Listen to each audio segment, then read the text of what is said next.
Grace and peace to you this All Saints Sunday. I'm so glad that we are here giving thanks for our life together on this, our festival day, and for all that it means to be thrown together into this messiness we call the church.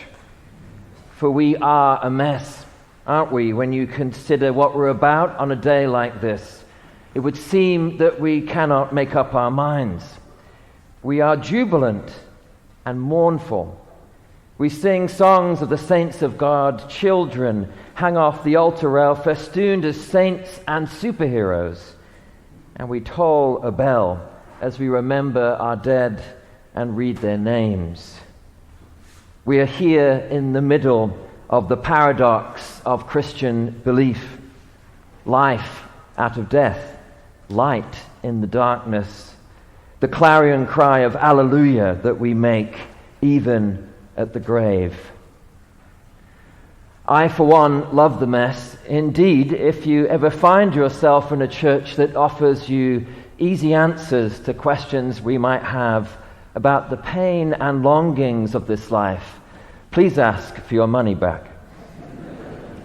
Paradox is the hand we have been dealt. It's the only God on offer.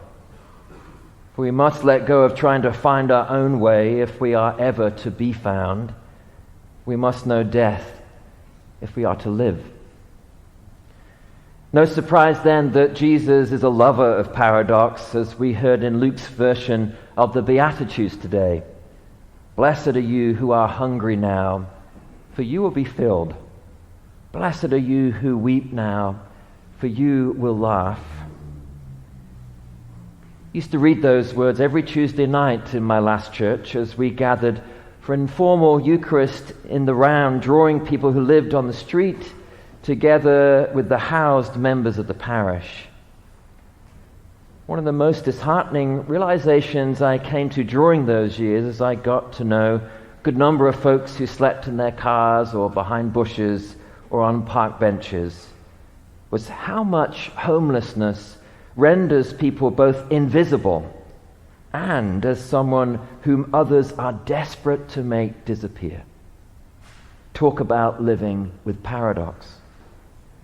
Jesus' admonition to love your enemies, do good to those who hate you, bless those who curse you, pray for those who abuse you, was not instruction for if and when such things might happen. It was their daily experience. I learned an incredible amount about faithfulness from those men and women, about what the poet John Vaughan calls the dazzling darkness of God. Their capacity to do good unto others, even as others refused to do good unto them, drew on a belief in the presence of a good and gracious God in a world where for them goodness and graciousness were in short supply. And getting to know them week by week, year by year, it seemed to me that they had encountered something more than the meager hope their lives looked to be inhabiting from the outside. They had met a shimmering kind of presence in the dark night that interrupted the lies the world had been telling them about their worth, and help them see themselves for who they truly were. They had seen the light we all see through the cracks, as Leonard Cohen once sang. Their lives also offered me a lesson on sainthood. Sainthood is not the glory of what we do with our lives. It is the glory of God visible in us when we become who we truly are. To be a saint is to be a person who has come home to themselves. It is to be as one who is at last free to be who God knows them to be. To be a saint is to be yourself. It's that simple. Yet we will spend a lifetime trying to do anything other than live into that grace-filled invitation. We can be so in love with our own power that we fail to discover our own truth. So good for you for being here. You've come to the right place. The Please don't mistake the spectacularly beautiful flowers or the glorious music or the fine food and fellowship in the church hall we'll enjoy after this service for the point of all this. The point is you and your finitude and the opening lying before you to break out of the drama of your ego and your disappointments with this world and grasp the life that really is life, as Paul's first letter to Timothy puts it. We remember the dead today so that we might wake up and live. We sing at the saints of God today so that something might happen to stop us in our busyness and our anxious press to be productive and powerful, and remember our saintliness, to remember what you and I look like from the vantage point of heaven. It makes me think of a beautiful story I heard told at a funeral of a family friend of ours about the day the deceased's younger brother was brought home from the hospital. She'd managed to persuade her parents that she needed to spend some time with the little fellow as he lay in his crib. And so, keeping the door open so they could see and hear what was going on, they watched their daughter tiptoe over to the crib, lean over, and ask this question of her baby brother. Could you tell me about heaven? I'm beginning to forget. Such is our invitation to the world around us. Come here and remember the heaven you come from.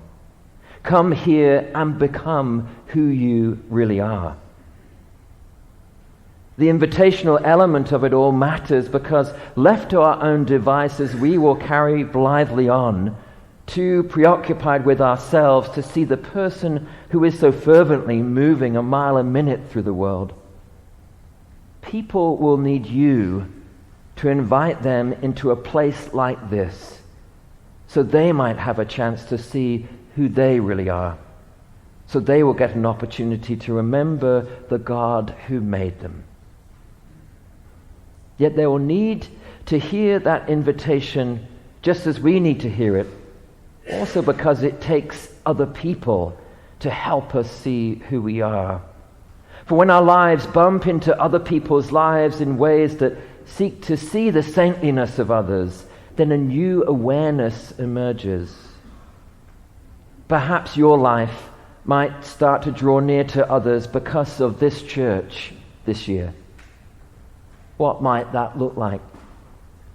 Perhaps it would be like the lawyer who, utterly accustomed to the order of their thoughts and the power of their arguments, is reduced to a blubbering wreck in the Threads clothing store as they watch a child try on the first pair of new school shoes they have ever worn.